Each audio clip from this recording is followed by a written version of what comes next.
Acta total. Ce traité doit finir à la poubelle. On se bat contre une loi récente qui s'appelle ACTA, qui a été proposée devant le Parlement européen et à l'échelle internationale également. ACTA, c'est un traité qui est liberticide. La loi ACTA, c'est une loi Hadopi internationale qui est beaucoup plus sévère, on va dire. Et en plus, les lobbies qui sont cachés derrière tout ça, histoire de s'en mettre un peu plus dans les poches, aimeraient mettre tout ce qui est médicaments génériques, interdire ou alors sous leur coupole. Les accords ACTA confondent contrefaçon et générique. Les grandes entreprises pharmaceutiques, sur un soupçon de contrefaçon, pourront faire arrêter la production de médicaments génériques. On les bloque à la frontière et il faut que ce soit le génériqueur. C'est le génériqueur qui doit prouver que ces médicaments ne sont pas une contrefaçon et sont bien des génériques. Ce traité n'est pas que sur les libertés informatiques. Et le fait que vous, par exemple, Animos, vous faites péter les sites, etc., c'est aussi... Ça, c'est une idée reçue. C'est une idée reçue. C'est pas que ça. C'est quelques petits cons qui jouent avec leur ordinateur. Bon, moi, par exemple, je suis pas du tout hacker. Hein. Moi, ma spécialité, c'est plutôt les farces et attrapes. Hein, je me présente, je m'appelle Gérard Lambert, je répare des mobylettes à Chilly-Mazarin. Voilà.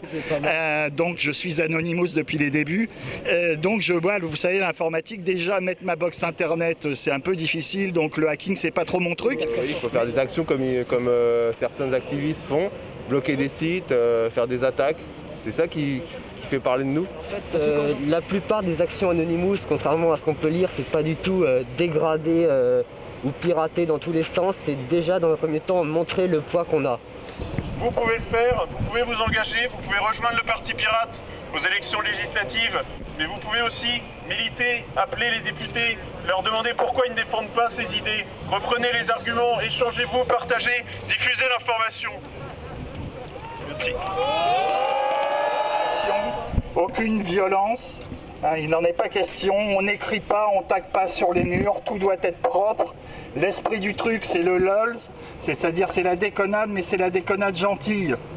Il faut bien comprendre qu'on a des masques, que normalement c'est pas toléré, normalement c'est interdit, mais si on est capable d'en avoir, c'est parce qu'on est capable d'être vraiment cool, quoi, plutôt. Et ça fait chaud au cœur de voir autant de masques de Guy Fawkes sur la place de la Bastille, parce que je me souviens d'une époque où on était 4 ou 5. Ouais, c'est un mouvement qui effectivement prend de l'importance, qu'on peut assimiler aujourd'hui à une sorte de jacquerie en fait. Hein. C'est plutôt une organisation qui va rassembler d'autres organisations qui elles ont des chefs et des hiérarchies. Voilà, il n'y a pas vraiment de chef ou d'objectif précis et donné, c'est chacun agit comme il peut en fait. Donc comment on fait pour trouver un masque comme le tien? Sur internet ou dans des magasins de déguisement. Le grand objectif de ces gens-là qui sont pro-ACTA ou tous ces projets de loi comme Hadopi en France, c'est en fait de passer du juge pour pouvoir agir. Or le juge est garant de nos libertés individuelles. Donc c'est pour ça que nous on se bat pour le juge. Moi je suis là aussi pour la partie, on va dire, des menottes numériques, c'est-à-dire ces outils qui empêchent par exemple d'utiliser de lire des DVD sur un système libre que j'ai légalement acheté. Moi par exemple, j'achète, on offre à mes enfants régulièrement des DVD. Comme j'ai un système logiciel libre, qui n'est pas prévu en tout cas par les fournisseurs de DRM, j'ai toujours la difficulté pour lire ce DVD. Protéger les artistes, etc., c'est bien, mais il faudrait peut-être revoir sa copie. Aujourd'hui, Internet existe. Revoir comment rémunérer différemment les artistes et pas en privant les gens, effectivement, d'échanger, de dialoguer et d'avoir une liberté d'expression. Non, ça ne stoppera pas le partage, mais ça le rendra plus clandestin, plus pollué, plus dangereux. Ça va créer... Le vrai risque, c'est créer une société duale où il y aurait des usagers avisés qui, eux, continueraient à partager parce qu'ils savent comment le faire, et puis d'autres qui seraient reportés sur des formes d'accès appauvries à la culture comme le streaming ou les...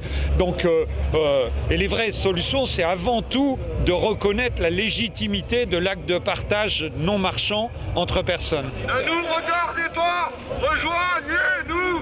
Ne nous regardez pas, rejoignez-nous.